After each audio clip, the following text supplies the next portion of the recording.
बात कर रहे हैं मार्क डगलस की ट्रेडिंग इन द जोन पर। इस चर्चा के पहले अध्याय में हम आपसे 5 सवाल पूछेंगे जिसका जवाब आपको अपने मन में हाँ या ना में देना होगा। आप चाहें तो इन सवालों का जवाब अपनी डायरी या कॉपी में भी लिख सकते हैं, जिसकी मदद से आप इस पूरे सारांश को सुनने के बाद जान सकेंगे कि इस पर आपका नजरिया कितना बदल गया है। तो बिना किसी देरी के सवालों का सिलसिला शुरू करते हैं। पहला सवाल आपसे ये है कि क्या आपको लगता है कि अगर आपको ट्रेडर की तरह पैसा कमाना है तो आपको पता होना चाहिए कि मार्केट किस तरफ जाएगी, हाँ या ना, बताएं। दूसरा, कि क्या आपको लगता है कि किसी ट्रेड को करने में फिक्स्ड रिस्क होता है, हाँ या ना, बताइए। तीसरा, क्या आपके मेथड से आपको पता रहता है कि कब आपको मार्केट में एंटर करना चाहिए और कब एग्जिट करना चाहिए, हाँ या ना। चौथा, क्या आपको लगता है कि जब जब आप ट्रेड करते हैं तब तब मार्केट आपके खिलाफ चली जाती है, हाँ या ना, बताएं।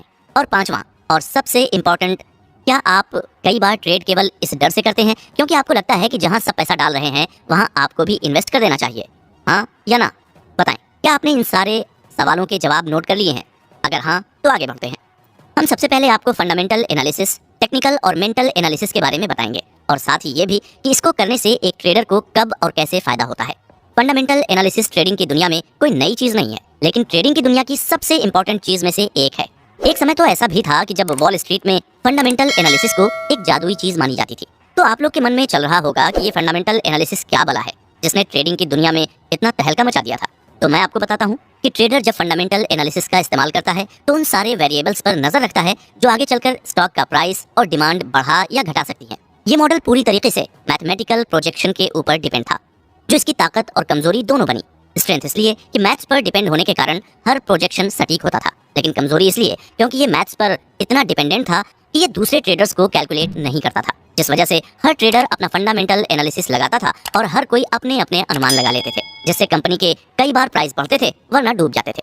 तब इस मॉडल पर इतना डिपेंडेंट हो गए थे कि ट्रेडर्स चाहे तो किसी कंपनी का स्टॉक या प्राइस ऊंचे या नीचे कर सकते हैं, जिस वजह से फंडामेंटल एनालिसिस के कुछ अनुमान गलत होने लगे थे, जिससे इन्वेस्टर्स को भारी नुकसान का सामना भी करना पड़ता था। पर इसका ये मतलब नहीं है कि फंडामेंटल एनालिसिस खराब चीज है या इस्तेमाल के लायक नहीं है। ये आज भी लोग एक प्रोजेक्शन बनाने के लिए इस्तेमाल करते हैं। पूरे में कहने का तात्पर्य ये है कि मार्केट आपके हिसाब से हमेशा नहीं चलती है, ऊपर रहती है तो कभी नीचे, जिसको फंडामेंटल एनालिसिस उस हद तक पकड़ा नहीं जा सकता है। यही कारण है कि आज के समय में और एक्सपीरियंस्ड ट्रेडर्स टेक्निकल एनालिसिस का इस्तेमाल करते हैं। जब आपके दिमाग में आ रहा होगा कि अभी तो फंडामेंटल एनालिसिस समझ में आया था, तो अब ये टेक्निकल एनालिसिस क्या चीज़ है और आखिर क्यों लोग फंडामेंटल एनालिसिस को छोड़कर टेक्निकल एनालिसिस यूज करने लगे हैं, तो इसके बारे में आपको ज्यादा परेशान होने की जरूरत नहीं है। टेक्निकल एनालिसिस तब से चली आ रही है जब से ऑर्गेनाइज्ड मार्केट का जन्म हुआ था, लेकिन ट्रेडिंग कम्युनिटी ने टेक्निकल एनालिसिस को कभी भी गंभीरता से नहीं लिया था। कुछ गिने चुने लोग ही इसका इस्तेमाल किया करते थे, लेकिन 1980 की शुरुआत से ये ज्यादा फेमस होने लगा था। नए ट्रेडर्स जानते थे कि टेक्निकल एनालिसिस ही ट्रेडिंग का फ्यूचर है। टेक्निकल एनालिसिस के पास बहुत सी इन्फॉर्मेशन होती थी, जैसे कि उसे पता होता था कि किसी भी दिन, हफ्ते या महीने में कितने लोग मार्केट में पैसा लगाएंगे। बातचीत की भाषा में कहा जाए तो टेक्निकल एनालिसिस लोगों की ट्रेडिंग हैबिट का अनुमान लगा लेते थे, क्योंकि ऐसे बहुत से ट्रेडर्स हैं जो हमेशा एक ही तरीके का ट्रेड किया करते थे, जिससे एक टेक्निकल एनालिस्ट पता लगा लेता था कि किस जगह या किस कंपनी में एक व्यक्ति कितना इन्वेस्ट करेगा, जिस कारण फ्यूचर प्राइस मूवमेंट का अनुमान लगाना ट्रेडर्स के लिए बहुत आसान हो गया था। फंडामेंटल एनालिसिस की तरह ट्रेडर को पहले की ट्रेडिंग के हिसाब से अनुमान नहीं लगाना होता था, बल्कि अब ट्रेडर टेक्निकल एनालिस्ट वर्तमान की स्थिति के हिसाब से अनुमान लगा सकता था, जिससे फंडामेंटल एनालिसिस के कारण जो एक रियलिटी गैप आ जाता था वो काफी हद तक टेक्निकल एनालिसिस की वजह से कम हो जाता था। जिसका सीधा मतलब ये है कि प्रोजेक्शन बहुत एक्यूरेट हो गए थे, जिससे सारे ट्रेडर्स धीरे धीरे फंडामेंटल एनालिसिस से टेक्निकल एनालिसिस की तरफ बढ़ने लगे थे। टेक्निकल एनालिसिस न केवल प्रेजेंट बताता था, वो कल परसों यहाँ तक कि आने वाले पूरे साल का इन्वेस्टिंग बिहेवियर पैटर्न निकालने की कैपेसिटी रखता था। ये सब सुनकर आपको लग रहा होगा कि टेक्निकल एनालिसिस जब इतना अच्छा है तो ट्रेडर्स ने फंडामेंटल एनालिसिस छोड़ ही दी होगी और साथ ही कोई नई एनालिसिस भी नहीं इन्वेंट हुई होगी। अगर आपको ऐसा लगता है तो आप गलत और सही दोनों हैं। सही इसलिए क्योंकि बहुत से ट्रेडर्स अब फंडामेंटल एनालिसिस का बिल्कुल इस्तेमाल नहीं करते हैं, परंतु गलत इसलिए होंगे क्योंकि टेक्निकल एनालिसिस के अलावा एक और एनालिसिस भी तेजी से रफ्तार पकड़ रही थी। इस नई और सबसे ज्यादा इस्तेमाल करी जाने वाली एनालिसिस का नाम मेंटल एनालिसिस था। अब आप सबके दिमाग में आएगा कि ये कैसे, जब टेक्निकल एनालिसिस इतनी कैपेबल है तो कोई भला मेंटल एनालिसिस को आखिर क्यों यूज करेगा। इसका जवाब मैं आपको बहुत आसान शब्दों में देना चाहूंगा। आप अपने आप से पूछिए कि आखिर आप ये बुक समरी क्यों सुन रहे हैं। अगर आप ट्रेडिंग करना चाहते हैं तो आप इस बुक की मदद के बिना भी कर सकते थे, और हो सकता है कि आपने करी भी हो या कर रहे हो, लेकिन क्या आपको वो रिजल्ट मिल रहा है जिसकी तलाश में आप ट्रेडिंग में आए थे? अगर इस सब का जवाब ना है तो आपको अपने सवाल का उत्तर मिल गया होगा कि टेक्नोलॉजी आपको स्टैटिस्टिक्स या डेटा दे सकती है, लेकिन ये आपकी अपनी सोच पर है कि आप किस जगह अपना पैसा लगाएंगे, मान लीजिए कि आपने अंधा विश्वास करके टेक्निकल एनालिसिस का इस्तेमाल करते हुए अपना पैसा लगा दिया, लेकिन आपको उस इन्वेस्टमेंट से ज्यादा प्रॉफिट नहीं हुआ, क्योंकि आपको तो प्राइस चार्ट देखकर ही लगा कि मार्केट ऊपर जा रही है, लेकिन असल में किसी वजह से मार्केट डूब गई। इसका सबसे बड़ा एग्जाम्पल वर्तमान में रूस और यूक्रेन का वॉर है, जिसकी वजह से शेयर मार्केट एकदम से बैठ गई। जितने अनुमान लगाए गए थे उसमें से ज्यादातर अनुमान आज की तारीख में गलत साबित हो रहे हैं। ऐसी ही स्थिति को ध्यान में रखते हुए मेंटल एनालिसिस डेवलप हुई थी। अब शेयर मार्केट की दुनिया में दो टाइप के ट्रेडर्स उतर गए हैं, एक जो लगातार जीत हासिल करते हैं और दूसरे वो जो कभी जीतते हैं तो कभी पूरी तरह से हार जाते हैं। तो अब आप सोच रहे होंगे कि ट्रेडिंग एनालिसिस पर महारत कैसे हासिल कर सकते हैं। ट्रेडिंग पर महारत हासिल करना आसान बिल्कुल नहीं है। टेक्निकल एनालिसिस आपको चार्ट दिखा सकता है, लेकिन ये नहीं बता सकता कि उस समय तक सर्कमस्टांसेस क्या होंगी। इसको ट्रेडिंग की भाषा में साइकोलॉजिकल गैप कहते हैं। बहुत से लोग और जो एक बड़ा ट्रेडिंग का ग्रुप है वो सिर्फ ग्राफ देखकर ट्रेडिंग करते हैं, वहीं जो बड़े और सफल ट्रेडर्स होते हैं वो ग्राफ के साथ साथ सर्कमस्टांसेस और रिस्क को देखते हुए अपना पैसा लगाते हैं। साथ ही ऐसा भी नहीं है कि ट्रेडिंग की दुनिया में सफल होने के लिए आपके पास कोई बड़ी डिग्री होनी चाहिए या इसे कोई बड़ा बिजनेसमैन ही कर सकता है। ट्रेडिंग की दुनिया में ऐसी बहुत सी कंपनियां हैं जिसमें कम पढ़ाकू लोगों ने भी ट्रेडिंग मास्टर कर ली है। साथ ही ऐसी भी बहुत सी कंपनियां हैं जहां बड़े बड़े डॉक्टर, लॉयर और बिजनेसमैन ने अपना पूरा पैसा ट्रेडिंग में लुटा दिया है। बड़े और सफल ट्रेडर्स कुछ तंत्र या मंत्र का इस्तेमाल नहीं करते हैं, बस वो सिर्फ बाकी ट्रेडर्स से अलग सोचते हैं। वो बहुत से लोगों की तरह भेड़ चाल में नहीं चलते हैं। भेड़ चाल का सबसे अच्छा उदाहरण डॉगी कॉइन है, जिसमें लोगों ने टेस्ला कंपनी के सीईओ एलन मस्क के एक ट्वीट को देखकर सबने अपना पैसा उस क्रिप्टो करेंसी पर लगा दिया था। अगर आप भी इस तरह के ट्रेडर्स में से हैं तो आपको ये आदत छोड़नी होगी। विनर्स कभी भी भेड़ चाल में नहीं चलते, वो अपने रास्ते और मंजिल खुद बनाते हैं और चुनते हैं। उनका माइंडसेट और स्किल सेट दोनों ही काम करते वक्त साथ में चल रहा होता है। वो उस समय ट्रेडिंग के अलावा कुछ नहीं सोच रहे होते। कहने का मतलब ये है कि वो लोग खाली बैठे मन में ख्याली पुलाव नहीं बना रहे होते हैं। उनको भी पता है कि ट्रेडिंग का काम आसान नहीं है और कभी भी कुछ भी हो सकता है। अब आपको ये सब सुनकर डर लगने लगा होगा। ये डर पूरी तरह से जायज है। हर ट्रेडर को मार्केट का डर होना चाहिए, लेकिन इस डर को अपने मन पर हावी नहीं होने देना चाहिए। मार्केट का ये नियम है कि अगर आप डर डर के फैसला लेंगे तो आप अपनी जिंदगी में कभी सही फैसले नहीं ले पाएंगे। पर हमारा दिमाग जितना हमारी मदद करने के काबिल है उतना ही हम लोगों को बर्बाद करने की कैपेसिटी भी रखता है। कोई भी व्यक्ति बचपन से ट्रेडर नहीं बनना चाहता है। ट्रेडर बनने की व्यक्ति तभी सोचता है जब वो पैसे कमाने के लिए अपने दिमाग का इस्तेमाल करने लगता है।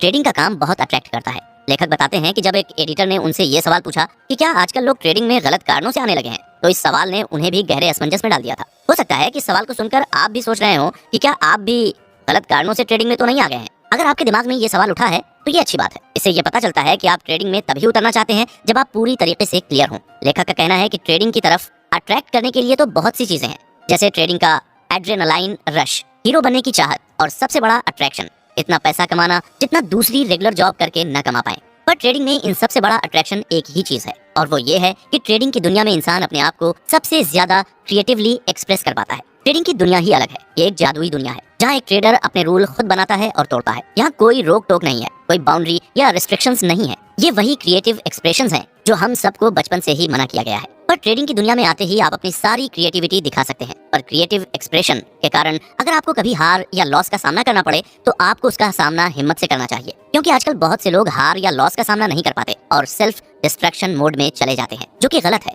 और इससे ट्रेडर को और असफलता का सामना करना पड़ता है। अब आपको सुनकर लग रहा होगा कि ट्रेडिंग तो बहुत बढ़िया चीज है, यहाँ कोई फॉर्मेलिटी नहीं है, लेकिन यहाँ आप गलत होंगे। आपके पास क्रिएटिव आजादी है, लेकिन इसका मतलब ये नहीं है कि आपको कुछ फॉर्मेलिटी का सामना नहीं करना होगा। ट्रेडिंग में भी बाकी फील्ड्स की तरह कुछ छोटे रूल्स का ध्यान रखना पड़ता है। अगर आपको अपनी ब्रोकरेज फर्म खोलनी है तो आपको मिनिमम फाइनेंशियल रिक्वायरमेंट पूरी करनी होगी। अगर आपको फ्लोर ट्रेडर बनना है तो आपको स्टॉक एक्सचेंज का मेंबर बनना होगा। लेकिन अगर आप एक बार ट्रेडर बन गए तो आपको ज्यादा रूल फॉलो करने की जरूरत नहीं होती है। एक ट्रेडर जब कोई डील करता है तो उसके पास केवल एक पॉसिबिलिटी नहीं होती है, उसके पास कम से कम 8 से 10 बिलियन पॉसिबिलिटीज होती हैं। ये सारी पॉसिबिलिटीज मार्केट के बदलते कंडीशंस पर डिपेंड करती हैं। ट्रेडर को कई बार खुद अंदाजा नहीं होता कि मार्केट किस तरफ जाएगी। अब आपके मन में सवाल होगा कि जब इतनी ढेर सारी पॉसिबिलिटीज हैं, इतने ढेर सारे तरीके हैं, तो ट्रेडर पैसे हारता कैसे है? तो इसका जवाब भी बहुत आसान है। आपने वो कहावत तो सुनी होगी, with great power comes great responsibility. Trading की दुनिया में भी यही कहावत लागू होती है, क्योंकि यहाँ पर कोई रोक टोक नहीं है। कोई ट्रेडर को नहीं बताता कि उसको क्या करना है। अगर वो एक अच्छा ट्रेडर बनता है तो उसको अच्छी किस्मत वाला कहा जाएगा। अगर वो असफल होता है तो उसकी स्किल्स पर सवाल उठाए जाएंगे। हम सबको आजादी अच्छी लगती है, लेकिन बहुत कम ही होते हैं जो उसको ठीक से इस्तेमाल कर पाते हैं। हर व्यक्ति को अपने आप के लिए कुछ बाउंड्री और लिमिट बनानी पड़ती है, जिससे वो अपना नुकसान न कर बैठे। ये एडजस्टमेंट किसी भी प्रकार के हो सकते हैं। हो सकता है ये एजुकेशन के कारण हो, या फिर हो सकता है ये उनकी सफलता के कारण हो। लेकिन अगर आपको एक सक्सेसफुल ट्रेडर बनना है तो कुछ लिमिट्स रखना नेसेसरी हो जाता है। इस इसलिए हर ट्रेडर को इस समरी के जरिए हम यही सलाह देना चाहेंगे कि हर ट्रेडर को एक मेंटल स्ट्रक्चर बनाना चाहिए। मेंटल स्ट्रक्चर बनाना आसान नहीं होता है, खासकर तब जब आप उस मेंटल स्ट्रक्चर में अपनी कमियों का सामना बार बार करें। इससे आपके अंदर लगातार एक मेंटल कॉन्फ्लिक्ट चलती रहेगी। हम सब जितना भी कहें कि आज के समय में सब बराबर है, पर हम सब एक दूसरे से अलग सोशल बैकग्राउंड में बड़े हुए हैं। जरूरी नहीं है कि सबकी सोच एक जैसी हो, और ये भी जरूरी नहीं है कि सबकी अपब्रिंगिंग एक जैसी हुई हो सकता है कोई दूसरे शहर, देश या अलग बिलीफ्स के साथ बड़ा हुआ हो, जिससे उसके सोशल स्ट्रक्चर के कारण उसका मेंटल स्ट्रक्चर भी वैसा ही ढला हो। लेकिन ट्रेडिंग एक ग्लोबल मार्केट है, जहाँ पर हर इंसान को अपना मेंटल स्ट्रक्चर बढ़ाना पड़ता है। चलिए आप सबके सामने एक सवाल रखते हैं। अगर आपने किसी छोटे बच्चे को देखा होगा तो आपने देखा होगा कि वो दुनिया में हर चीज के बारे में जानने के लिए कितना एक्साइटेड रहता है। हर बच्चा नई चीज सीखने के लिए भी एक्साइटेड रहता है। इन बच्चों को लिटिल लर्निंग मशीन भी कह सकते हैं। अगर फंडामेंटल लेवल पर देखा जाए तो ये एक्साइटमेंट या क्यूरियोसिटी एक फोर्स ही तो है जो इंसान के अंदर से खुद ही आती है। क्या उस बच्चे को उसके माँ बाप मोटिवेट कर रहे हैं हर चीज के बारे में जानने के लिए? नहीं ना, वो बच्चा खुद ही हर चीज को जानने के लिए एक्साइटेड है। साथ ही हर बच्चा एक ही चीज को लेकर उत्सुक नहीं होता। क्यूरियोसिटी में भी वेरिएशंस होते हैं। कुछ बच्चे किसी एक चीज को लेकर क्यूरियस होते हैं तो कुछ दूसरी चीज के लिए होते हैं। हम सब के अंदर यही उत्सुकता होती है जो हमको अपने काम की तरफ अवेयर बनाती। यहाँ तक कि छोटे बच्चों को भी पता होता है कि उनको क्या चाहिए और क्या नहीं चाहिए। इतनी छोटी उम्र से ही हम सब के अंदर इंडिविजुअलिटी पैदा हो जाती है। इस पसंद और नापसंद को नेचुरल अट्रैक्शन कहा जाता है। नेचुरल अट्रैक्शन हम सब के अंदर होता है। उसी से हम चुन पाते हैं कि हमारे इंटरेस्ट और पैशन किस चीज में है। जैसे हम बड़े होते हैं वैसे वैसे हमारी यही यूनिकनेस कहीं खो जाती है। ये खोती नहीं है, बल्कि असल में हमारे हालात और परिवार के दबाव के कारण हम सब ये भूल ही जाते हैं कि असल में हम लोग को क्या करना था, और सबकी सुनते सुनते अपनी जिंदगी गुजार देते हैं। ये हमारी एग्जिस्टेंस के सबसे गहरे स्तर पर जुड़ी है। इसलिए जब हमको इससे आज़ादी मिलती है तो कॉन्फ्लिक्ट होना तो जायज़ है। उदाहरण के लिए मान लीजिए कि आप एक ऐसे परिवार में पैदा हुए हो जहाँ सब बहुत फेमस और जाने माने खिलाड़ी या एथलीट हों, लेकिन वहीं आपका इंटरेस्ट क्लासिकल म्यूजिक या आर्ट में हो और आप न चाहते हो कि आप एथलीट बने। हो सकता है कि आपके अंदर एथलीट बनने की नेचुरल एबिलिटी भी हो, लेकिन आपका एथलीट बनने का कोई शौक ना हो। तो अब आप ही बताइए, अगर आप इस स्थिति में होंगे तो जाहिर है कि कॉन्फ्लिक्ट होना तो तय है। इसका कारण है कि कोई भी टिपिकल परिवार ये नहीं चाहता कि उनका बच्चा किसी दूसरी फील्ड में जाए। ऐसे बच्चों को इनकरेजमेंट की तो छोड़िए, कई बार तो उन्हें सीधा सीधा मना कर दिया जाता है, जिससे उनका नेचुरल इंटरेस्ट उसी समय खत्म हो जाता है। उदाहरण के लिए आइए एक और कॉमन सिचुएशन को देखते हैं। एक बच्चा जिसने अपने जीवन में पहली बार कॉफी टेबल पर किसी रखी हुई चीज को नोटिस किया, जिसे हम फ्लावर वाज कहते हैं। वो ईगर है उस चीज के बारे में जानने के लिए, जिसका अर्थ है कि एक इंटरनल फोर्स है जो उसे उस वस्तु को एक्सपीरियंस करने के लिए मजबूर कर रही है। एक मायने में ये ऐसा है जैसे ये शक्ति उसके मन में एक वैक्यूम पैदा करती है, जिससे उसके दिमाग को उसके ऑब्जेक्ट ऑफ इंटरेस्ट से भरना होता है। इसलिए वो फ्लावर वाज पर नजर गड़ाता है और जानबूझकर लिविंग रूम के फर्श पर क्रॉल करके कॉफी टेबल की ओर बढ़ता है। जब वो वहाँ पहुँचता है तो वो अपने आप को अपने पैरों पर खींचने के लिए मेज के किनारे तक पहुँच जाता है। अपना संतुलन बनाए रखने के लिए एक हाथ मेज पर मजबूती से रखते हुए उसका दूसरा हाथ इस चीज को छूने के लिए आगे बढ़ता है, जिस चीज को उसने कभी टच नहीं किया। उसी पल वो पूरे कमरे से एक चीख सुनता है, नहीं नहीं उसे मत छुओ। बच्चा इस आवाज को सुनकर चौंक जाता है और अपने बट पर वापस गिर जाता है और रोने लगता है। जाहिर है ये आप सबको बहुत आम सी घटना लग रही होगी और एक जो पूरी तरह से अनअवॉइडेबल है। बच्चों को बिल्कुल नहीं पता कि वे कैसे खुद को चोट पहुंचा सकता है या फ्लावर वाज जैसी चीज कितनी मूल्यवान हो सकती है। उसको तो ये भी नहीं पता है कि कोई चीज वैल्यूएबल भी होती है। वास्तव में देखा जाए तो ये सीखना कि क्या सुरक्षित है और क्या नहीं है और चीजों का कॉस्ट एक इम्पॉर्टेंट सबक है जो बच्चों को अवश्य सीखना चाहिए। हालांकि इन जैसे कुछ छोटी घटनाओं से हमारी साइकोलॉजिकल डायनामिक्स की हमारी कैपेसिटी पर सीधा असर पड़ता है। ये हमारे जीवन में बाद में प्रभावी ढंग से ट्रेड करने के लिए रिक्वायर्ड डिसिप्लिन और कंसंट्रेशन में कभी सहायता तो कभी दिक्कतें पैदा करता है। क्या होता है कि जब हमें अपने आप को उस तरह से एक्सप्रेस करने के अवसर डिनाई कर दिया जाता है कि जिस तरह से हम चाहते हैं, या हमें खुद को इस तरह से एक्सप्रेस करने के लिए मजबूर किया जाता है जो नेचुरल सिलेक्शन प्रोसेस के मुताबिक नहीं है, ऐसे एक्सपीरियंसेस जाहिर है हम सबको परेशान करते हैं और अक्सर अपसेट कर देते हैं। अपसेट होने का अर्थ है अनबैलेंस्ड, लेकिन वास्तव में बैलेंस्ड क्या है? कुछ बैलेंस्ड न होने के लिए कुछ ऐसा होना चाहिए जो पहले बैलेंस्ड रहा हो या बराबर हो, पहले से स्थिर हो। वो कुछ डिग्री ऑफ करस्पॉन्डेंस है जो हमारे इंटरनल, मेंटल और एक्सटर्नल एनवायरनमेंट के बीच एग्जिस्ट करे, जहां हम अपने जीवन का एक्सपीरियंस करते हैं। तो अब आप ये सुनकर सोच रहे होंगे कि इन सब बातों का अर्थ क्या है।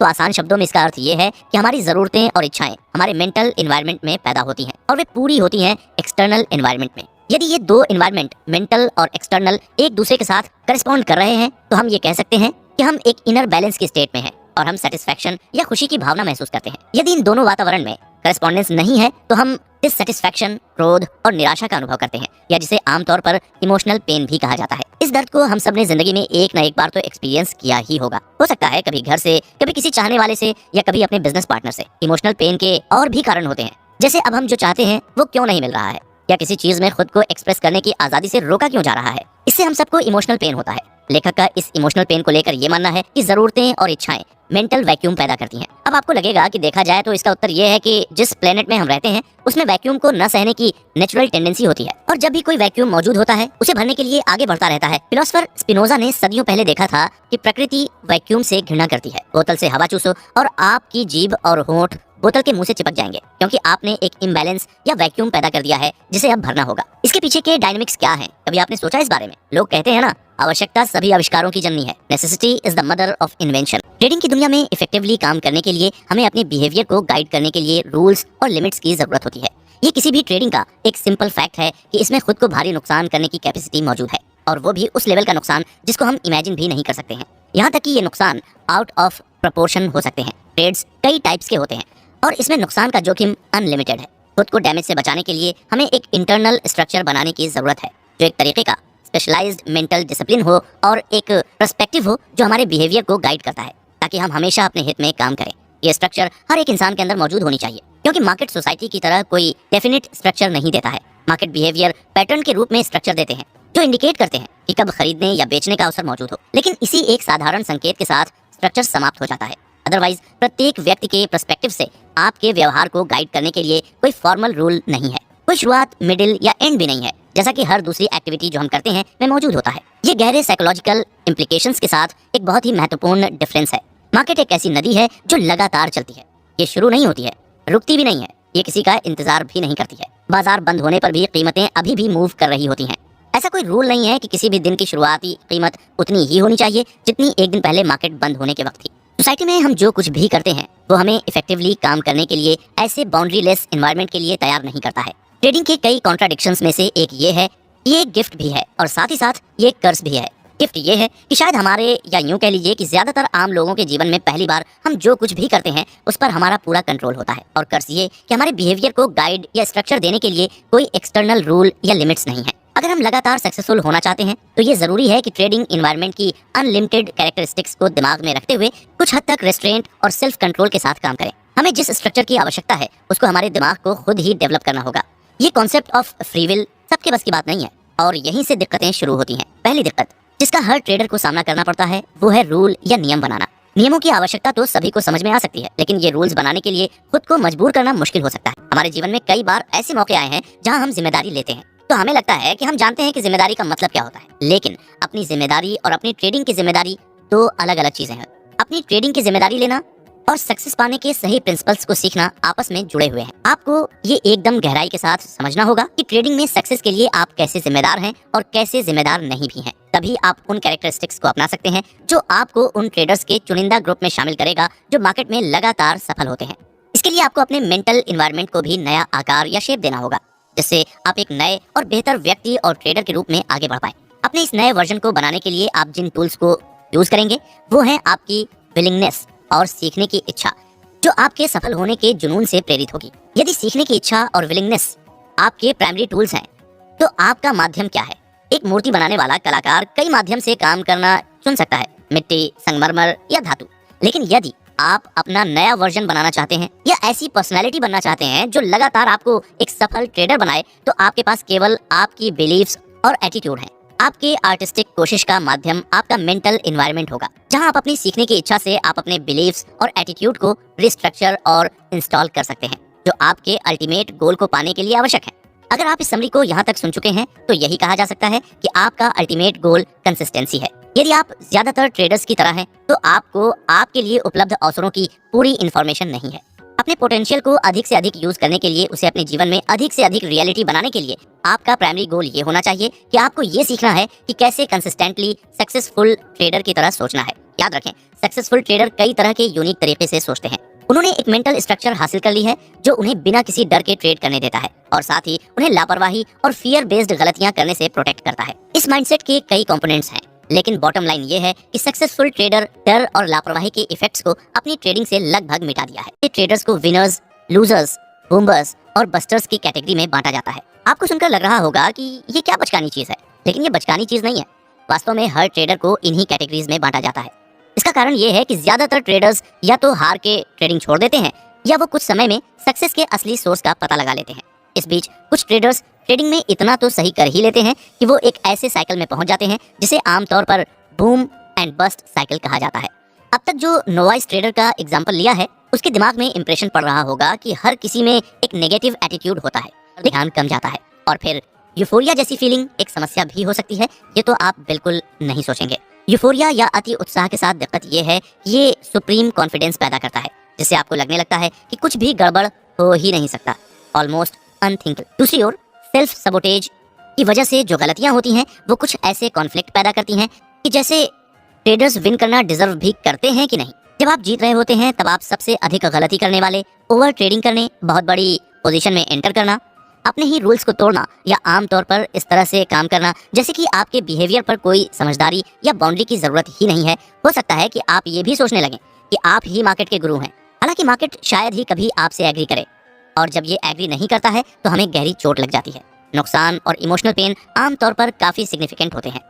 आप एक बूम एक्सपीरियंस करेंगे और उसके बाद एक इनएविटेबल बस्ट जो इन्फॉर्मेशन मिलती है वो अपने आप में हैप्पी या पेनफुल नहीं होती है। बाजार के नजरिए से ये सब बस इन्फॉर्मेशन है। ऐसा लग सकता है कि बाजार आपको वो फीलिंग महसूस करा रहा है जैसे आप किसी भी समय महसूस कर रहे हो, लेकिन ऐसा है नहीं। ये आपका अपना मानसिक स्ट्रक्चर है जो डिसाइड करता है कि आप कैसे उस इन्फॉर्मेशन को परसीव करें, आप कैसा महसूस करें, और एज अ रिजल्ट आपका स्टेट ऑफ माइंड ऐसा है कि नहीं कि आप आराम से बाजार जो कुछ भी अपॉर्चुनिटी दे रहा है उसके फ्लो में बहते हुए उसका लाभ उठाएं। प्रोफेशनल्स मार्केट्स के बारे में कुछ भी पेनफुल नहीं समझते हैं, इसलिए उनको कोई थ्रेट महसूस नहीं होती। अगर कोई खतरा नहीं है तो बचाव की भी कोई जरूरत नहीं है, जिसके कारण उनके कॉन्शियस या सबकॉन्शियस डिफेंस मैकेनिज्म को अलर्ट रहने के लिए कोई कारण नहीं है। यही कारण है कि प्रोफेशनल वो सब चीजें देख सकते हैं और कर सकते हैं जो हर किसी को रहस्यमय लगती है। वे फ्लो में हैं क्योंकि वे एक अवसर की लिमिटलेस फ्लो को एक्सपीरियंस कर रहे हैं, और जब वे फ्लो में नहीं होते हैं तो सबसे बेहतरीन लोग उस फैक्ट को पहचान सकते हैं और फिर या तो वापस स्केलिंग करके या बिल्कुल भी ट्रेडिंग न करके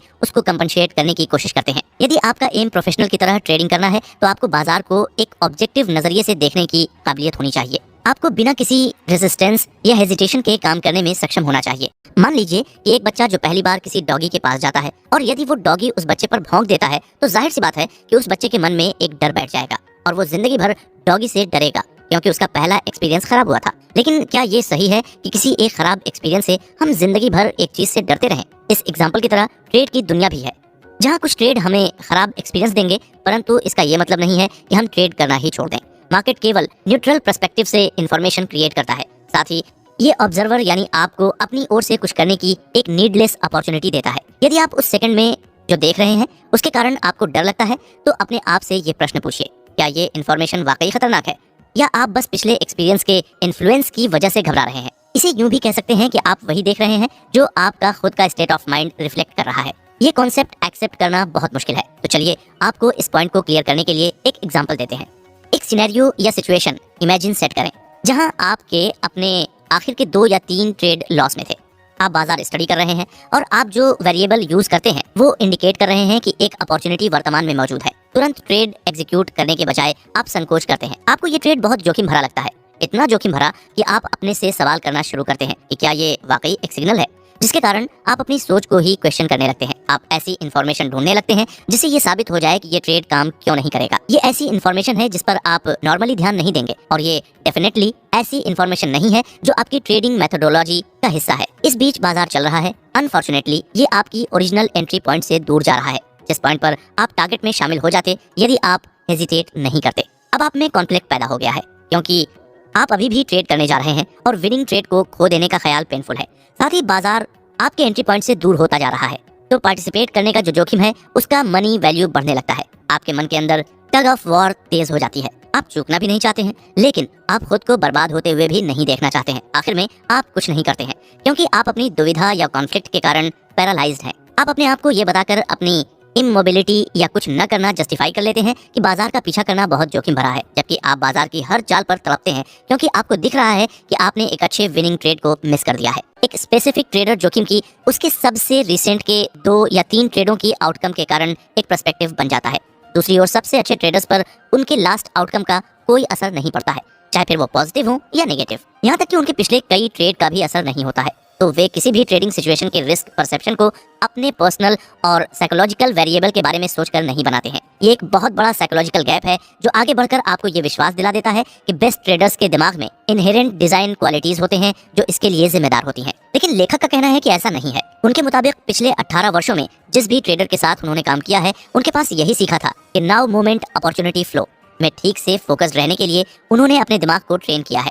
ये एक यूनिवर्सल समस्या है जो हमारा दिमाग कैसे काम करता है और हमारे सामान्य सोशल अपब्रिंगिंग दोनों से रिलेटेड है। सेल्फ स्टीम से रिलेटेड अन्य फैक्टर भी हैं जो आपकी कंसिस्टेंट सक्सेस में बाधा की तरह काम कर सकते हैं। लेकिन अब हम जिस पर चर्चा करने जा रहे हैं वो आपके लिए सबसे महत्वपूर्ण और फंडामेंटल बिल्डिंग ब्लॉक है एक ट्रेडर के रूप में सफल होने के लिए। ट्रेडिंग की नेचर की कोई सीक्रेट जैसी कोई चीज है तो ये है कि पहला कि एक ट्रेडर को बिना किसी डर या ओवर कॉन्फिडेंस के साथ ट्रेड करने की एबिलिटी। दूसरा ये है कि बाजार अपने पर्सपेक्टिव से क्या ऑफर कर रहा है उसे समझना। और तीसरा और सबसे जरूरी, अपना दिमाग हमेशा अभी के मोमेंट या नाउ मोमेंट अपॉर्चुनिटी फ्लो में पूरी तरह से केंद्रित रहें। चौथा और आखिरी, स्पॉन्टेनियस रूप से जोन में प्रवेश करें। जोन मतलब कि एक स्ट्रॉन्ग बिलीफ जिसे कोई हिला नहीं सकता कि आउटकम हमेशा अनसर्टेन ही रहेगा। बेस्ट ट्रेडर उस पॉइंट तक इवॉल्व हो जाते हैं जहां वे बिना किसी संदेह या इंटरनल कॉन्फ्लिक्ट के इस बात पर विश्वास करते हैं कि कुछ भी हो सकता है, एनीथिंग कैन हैपन। उनका अनसर्टेनिटी पर इतना शक्तिशाली विश्वास होता है कि ये वास्तव में उनके दिमाग को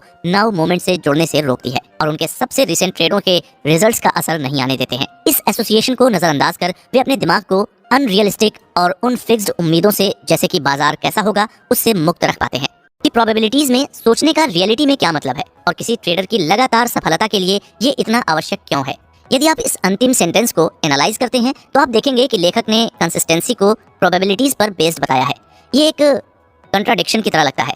कोई कैसे उस इवेंट से कंसिस्टेंट आउटकम दे सकता है जिसका अनिश्चित प्रोबेबल आउटकम है। इसको समझने के लिए हमें बस इतना करना है कि हमें गैम्बलिंग इंडस्ट्री को देखना है। कॉर्पोरेशंस बड़ी मात्रा में पैसा खर्च करते हैं, करोड़ों में या शायद अरबों में, आलीशान होटल बनाने में ताकि लोगों को अपने कैसीनो की ओर अट्रैक्ट कर सकें। यदि आप लॉस वेगास गए हैं तो आप ठीक ठीक से जानते हैं कि लेखक क्या कहना चाह रहे हैं। गेमिंग कॉर्पोरेशन भी अन्य कॉर्पोरेशन की तरह ही हैं। इसमें उन्हें बोर्ड ऑफ डायरेक्टर्स और शेयर होल्डर्स को ये बताना होता है कि वे अपनी एसेट्स कैसे और कहां एलोकेट करते हैं। आपको क्या लगता है कि वो लोग इतनी आसानी से जस्टिफाई कर पाते अगर गैम्बलिंग के गेम का आउटपुट इतना रैंडम ही होता तो? जरा सोचिए इस बारे में। लोगों को भले ही लगता हो कि वो कैसीनो जाके अमीर बन जाएंगे, लेकिन जीतते हमेशा कैसीनो वाले ही हैं। प्रत्येक ट्रेड जिसे कोई भी ट्रेड करने का निर्णय लेता है का आउटकम किसी न किसी तरह से उस बाजार में पार्टिसिपेट करने वाले अन्य ट्रेडर्स के व्यवहार से प्रभावित होता है, जिससे सभी ट्रेडों का आउटकम अनसर्टेन होता है। क्योंकि सभी ट्रेडों का अनसर्टेन आउटकम होता है, इसलिए जुए की तरह प्रत्येक ट्रेड या अगले ट्रेड, अंतिम ट्रेड या भविष्य में किसी भी ट्रेड से स्वतंत्र होता है। भले ही ट्रेडर प्रत्येक ट्रेड के लिए कुछ ही नॉन वेरिएबल का उपयोग करके अपनी एज पहचान सकता है। इसके अलावा यदि प्रत्येक इंडिविजुअल ट्रेड का आउटकम हर दूसरे ट्रेड से स्टैटिस्टिकली इंडिपेंडेंट होता है, किसी भी विनिंग या लूजिंग स्ट्रीक में जीत और हार के बीच रैंडम डिस्ट्रीब्यूशन होता है। तीसरा, कैसीनो के मालिक प्रत्येक इंडिविजुअल घटना के आउटकम को पहले से जानने की कोशिश नहीं करते हैं। इस फैक्ट के अलावा कि ये बहुत मुश्किल होगा, सभी अननोन वेरिएबल को देखते हुए प्रत्येक खेल में कंसिस्टेंट परिणाम बनाने आवश्यक नहीं है। कैसीनो ऑपरेटरों ने सीखा है कि बस उन्हें इतना करना है कि वे सभी ऑड्स को अपने पक्ष में रखें और इतनी ज्यादा इवेंट्स करनी है कि उनका एज को अपना काम करने का पर्याप्त अवसर मिले। जिन ट्रेडर्स ने प्रोबेबिलिटी में सोचना सीख लिया है वे लगभग एक ही पर्सपेक्टिव से बाजारों का रुख करते हैं। छोटे या माइक्रो स्तर पर उनका मानना है कि प्रत्येक ट्रेड यूनिक है। वे क्या समझते हैं ट्रेड की नेचर के बारे में कि किसी भी समय बाजार बिल्कुल एक पिछले चार्ट जैसा दिख सकता है और जो ज्योमेट्रिक मेजरमेंट्स और मैथमेटिकल कैलकुलेशन अलग अलग एज को समझने के लिए बिल्कुल समान हो सकती हैं, लेकिन मार्केट में एक्चुअल कंसिस्टेंसी कभी भी समान नहीं होती है। किसी विशेष पैटर्न के लिए अब बिल्कुल वैसा ही होना चाहिए जैसा कि किसी पिछले पल में था। हम जान सकते हैं कि हमारे पास एक स्पेसिफिक योजना है कि यदि कोई ट्रेड काम करता है तो हम कैसे लाभ लेने जा रहे हैं। परंतु बात यही है, अगर हम सोचते हैं कि हम जानते हैं कि बाजार क्या करने जा रहा है तो हम मुश्किल में हैं।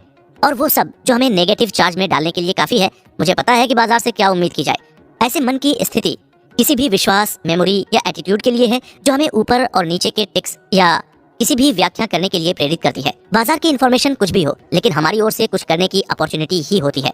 ऑब्जेक्टिव क्या है?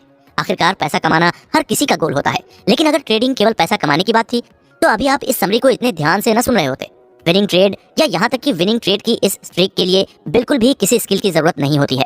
दूसरी ओर कंसिस्टेंट रिजल्ट्स और हमने जो बनाया है उसे बनाए रखने के लिए स्किल चाहिए। कंसिस्टेंटली पैसा बनाने के लिए कुछ मेंटल स्किल पाने और महारत हासिल करने का बाय प्रोडक्ट है। जिस हद तक आप समझें कि ये वही हद है जिस पर आप पैसे पर ध्यान देना बंद कर देंगे, और इसके बजाय ध्यान इन स्किल्स में महारत हासिल करने के लिए आप अपने ट्रेडिंग को एक टूल के रूप में कैसे यूज कर सकते हैं उस पर फोकस करेंगे। स्किल्स क्या है? कंसिस्टेंसी एक carefree objective state of mind का परिणाम है, जहां बाजार हमें जो कुछ भी ऑफर कर रहा है उसे देखने और उस पर एक्ट करने के लिए खुद को उपलब्ध कराना और किसी भी नाउ मोमेंट में काम करना है। एक केयरफ्री मन की स्थिति क्या है? केयरफ्री का मतलब है कॉन्फिडेंस, लेकिन अति उत्साह नहीं। जब आपके मन की केयर फ्री स्थिति हो तो आपको कुछ भी करने में कोई डर, झिझक या मजबूरी महसूस नहीं होगी, क्योंकि आपने बाजार की इन्फॉर्मेशन को खतरे के रूप में डिफाइन और इंटरप्रेट करना एलिमिनेट कर दिया है। तो आपको ये सोचना है, मैं कंसिस्टेंट विनर हूँ क्योंकि 1. मैं ऑब्जेक्टिवली अपने एज की पहचान करता हूँ। 2. मैं प्रत्येक ट्रेड के जोखिम को पहले से डिफाइन करता हूँ। 3. मैं पूरी तरह से जोखिम एक्सेप्ट करता हूँ या मैं ट्रेड को छोड़ने के लिए तैयार हूँ। 4. मैं बिना किसी हिचकिचाहट के अपने एज पर एक्ट करता हूँ। 5. मैं खुद को पे करता हूँ क्योंकि बाजार मुझे पैसा उपलब्ध कराता है। 6. मैं मिस्टेक करने की अपनी टेंडेंसी को लगातार मॉनिटर करता हूँ। 7. मैं कंसिस्टेंट सक्सेस के इन प्रिंसिपल्स की इंपॉर्टेंस को समझता हूँ और इसलिए मैं उनका कभी उल्लंघन नहीं करूंगा। ये बिलीव्स कंसिस्टेंसी के 7 प्रिंसिपल्स हैं। इन प्रिंसिपल्स को अपने मानसिक सिस्टम में इंटीग्रेट करने के लिए फंक्शनल स्तर पर आवश्यक है कि आप जानबूझकर ऐसे अनुभवों की एक सीरीज बनाएं जो उनके साथ कंसिस्टेंट हों। 5 सत्य भी एक स्टेट ऑफ माइंड पैदा करेंगे जिसमें आप वास्तव में ट्रेड के जोखिमों को एक्सेप्ट करेंगे। जब आप वास्तव में जोखिमों को एक्सेप्ट करते हैं तो आप किसी भी आउटकम के साथ शांति से रहेंगे। जब आप शांति में हो किसी भी आउटकम के साथ, आप एक care free objective state of mind का अनुभव करेंगे, जहां आप स्वयं को बाजार जो कुछ भी आपको दे रहा है उसके पर्सपेक्टिव से उसे देखने और उस पर एक्ट करने के लिए उपलब्ध बनाते हैं। पहला ऑब्जेक्टिव एक प्रमुख विश्वास के रूप में इंटीग्रेट करना है। मैं ऑब्जेक्टिवली अपनी एज की पहचान करता हूँ। अब चुनौती ये है कि आप वहाँ कैसे पहुँचते हैं। आप अपने आप को एक ऐसे व्यक्ति में कैसे बदलते हैं जो बाजार के पर्सपेक्टिव में लगातार सोच सकते हैं। प्रोसेस ऑफ चेंज आपकी इच्छा से शुरू होती है और आपकी ऑब्जेक्ट ऑफ डिजायर यानी सेल्फ डिसिप्लिन पर फिर से फोकस करने की आपकी विलिंगनेस और विल पावर है। किसी भी चीज की डिजायर रखना एक अच्छी आदत है। डिजायर एक फोर्स है, इसको किसी की सहमति की जरूरत नहीं होती है, न ही ये आपके मन की एक सुनती है, चाहे आप कुछ भी मानते हो। अगर आप किसी चीज की डिजायर रखते हैं तो आप अपनी सीमाएं पार करेंगे। ये ट्रेडिंग का नेचर ही है। ट्रेडों की कम से कम एक सैंपल साइज के माध्यम से पाने से पहले ये अनुमान लगाने की कोशिश न करें कि इसमें कितना समय लगेगा। बिना किसी डेविएशन, डिस्ट्रैक्ट करने वाले विचारों या एक्ट करने में झिझक के अपनी प्लान को फॉलो करना, इसमें जितना समय लेता है। सोचिए, यदि आप एक प्रोफेशनल गोल्फर बनना चाहते हैं तो अपने आप को हिट करने के लिए डेडिकेशन एक्स्ट्रा ऑर्डिनरी नहीं होगा। 10,000 या अधिक गोल्फ बॉल्स, जब तक कि आपके स्विंग में मूवमेंट का प्रिसाइज कॉम्बिनेशन इतना बिल्ट इन न हो जाए कि आपकी मसल्स मेमोरी में कि अब आपको इसके बारे में कॉन्शियसली सोचना नहीं पड़े। आप ऐसा इसलिए करते हैं क्योंकि आप मानते हैं कि स्किल डेवलपमेंट और प्रैक्टिस आपको जीतने में मदद करेगा। एक ट्रेडर के रूप में कंसिस्टेंट विनर बनना सीखना कोई अलग बात नहीं है। आपके महान प्रॉस्पेरिटी की कामना करते हुए और गुड लक कहते, लेकिन यदि आप स्किल्स पाने के लिए मेहनत करते हैं तो आपको वास्तव में लक की आवश्यकता नहीं होगी।